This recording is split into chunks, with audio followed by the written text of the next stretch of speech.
салом дӯстон, футбол бо тамоми зебогиаш дар чемпионатҳои пурқуввати аврупоӣ давом дорад. Бозиҳои шаби шанбе яке аз дигараш зеботар ҷараён доштанд ва мо албатта барои болида хотирии шумо ҳамаи ин воқеаҳои саҳнаҳои бузургтарини футболиро ба хотир меорем. Шумо аллакай пай бурдед ки мо аз Англия оғоз мекунем, аммо қаблан гуфтаниам ки агар ба канали мо меҳмон шуда бошед, пас ҳатман обуна шавед. Мо ҳар рӯз охирин рӯйдодҳои футболиро бо забони худамон пешниҳод мекунем. Дӯстон, бозиҳои топ 5 чемпионатҳои Аврупо дар ҷӯшу хуруш аст. Бозии марказии ин ҳафта байни Манчестер Юнайтед ва Арсенал хоҳад гузашт.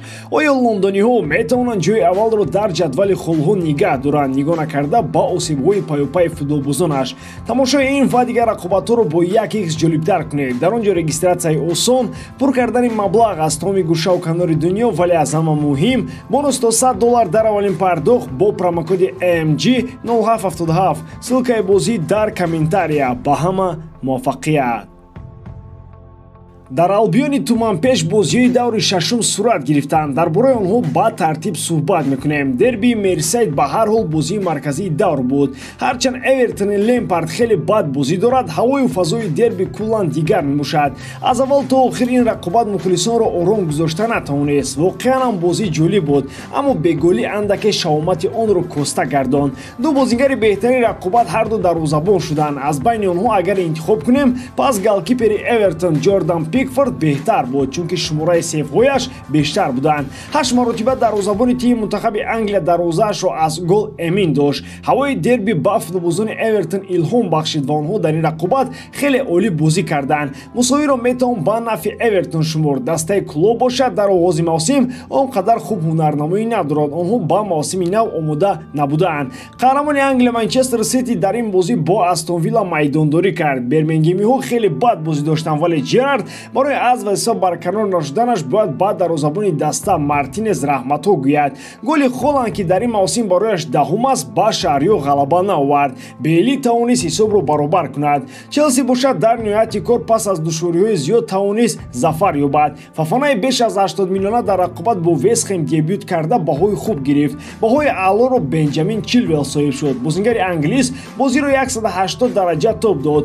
ӯ сараввал бо голаш ҳисобро баробар карда, пас он ирсоли голбахшо ҳам анҷом дод. Голи ғалабаоварро Кай Хаверс ба номаш муҳр зад. Аммо ин ғалаба мушкилиҳои хатти дифои Челсиро кам накард. Дар хатти ҳимояи лондониҳо то ҳол бе сарусомонӣ ҳукмфармост. Тоттенхеми Канте дар ин давр бо дастаи дигари лондонӣ Фулхэм рақобат кард. Ин тим ба Арсенал ҳам мушкилиҳои ҷиддӣ эҷод кард, аммо чи Арсенал ва чи Тоттенхем тавонистанд дар рақобат бо ин тим дастболо шаванд. Хайбек ва Кейн пирӯзии шпорҳоро таъмин карданд. Клуби Тоттенхем ба қатори Арсенал ва Челси дохил шуд. Ин се даста дар дербиҳои шаҳри Лондон 100 ғалабагӣ доранд.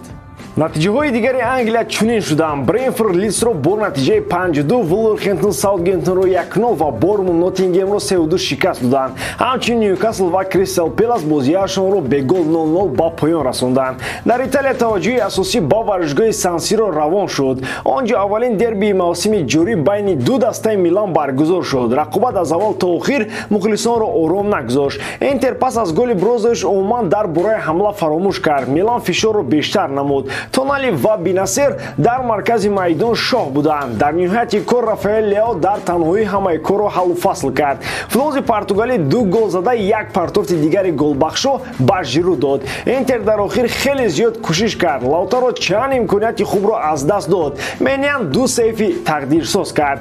ҳар зарбаи мустақим ба тарафи дарвозаи ханданоиш бошад, бо гол ба поён расид. Дербии якуми Милан дар ин мавсим ба фоидаи қаҳрамонҳои Италия анҷом ёфт. Наполи бар Латсио бо ҳисоби 2-1 дастболо шуда, Ювентус бо Фиорентинаи душман бозиро бародаронаи 1-1 хотима бахшид. Бозиҳои лидерони Ла Лига ҳам аз мадди назар дур нахоҳанд монд. Реал Мадрид бар зидди Бетис ки дар ин мавсим хеле хуб медурахшад бозӣ дошт. Голҳои Винисиус ва Родриго, ду ҷавони бразилӣ, ғалабаи мадридиёро таъмин карданд. Бозии беҳтарини Тчуамени дар маркази майдон бояд алоҳида қайд шавад. Нарасидани Каземиро эҳсос намешавад. Агар Реал аз Бетис 1 гол гол хӯрда бошад, пас Барселона без сар додани гол Севильяро мағлуб кард. Саравал Рафина ҳисобро кушода, Левандовски онро афзун намуд. Пас он дар қисми дуввум Эрик Гарсия ҳисобро 3-0 карда каталониҳо таъқиби Реалро идома медиҳанд. Байни ин ду айни ҳол танҳо 2 имтиёз фарқият аст. Атлетико бошад бо Реал Сосидад бозиро мусовӣ 1-1 хотима бахшиданд. Аз бозиҳои Бундеслига рақобати Баварияро ҷудо мекунем. Мюнхениҳо дар ин давр ҳам ба мисли даври гузашта бозиро мусовӣ анҷом доданд. Рақиб тими Унион Берлин буд. Ҳамчунин ғалабаи Колони бо ҳисоби 4-0 Айнтрахт бар зидди Лейпциг ҳам бояд ишора шавад. ҳар як футболбоз дар баробари худаш боз якчанд бозингари дигари дӯстдошта дорад. Барои Жорди Алба ин ҳимматгари Реал Мадрид Лука Модрич будааст. Аз дифоъгари Барселона пурсон шуданд ки кадом бозингари дастаи дигарро ба Каталония меовардӣ. Ӯ дар ҷавоб Лука Модрич гуфт: "Ӯ ба ман хеле писанд аст. Агар ман чунин имконият медоштам, ҳатман Модричро ба сафи Барса ҷалб менамудам", ишора кард Алба.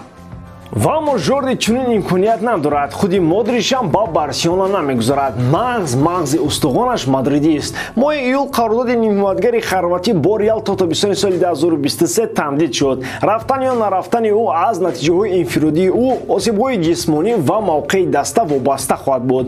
Агар ҳолати ҷисмонӣ ба ӯ иҷоза диҳад, Модрич боз имкони тамдиди шаҳрдома пайдо мекунад. Агар не, бо розигии тарафайн ҷонибҳо ҳамкориро баҳс мекунанд.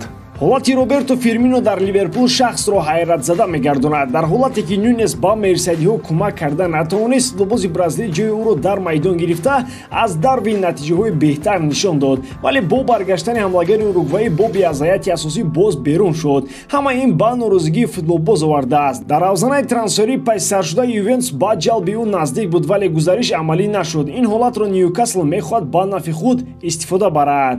Тибқи сарчашмаҳо, намояндаҳои Ньюкасл дар рӯзҳои наздик гуфтушунидҳои пинҳониро бо ҳамлагари бразилӣ оғоз мекунанд ва то фасли гузаришии зимистона Фирминоро ба ҳайат ҷалб кунанд.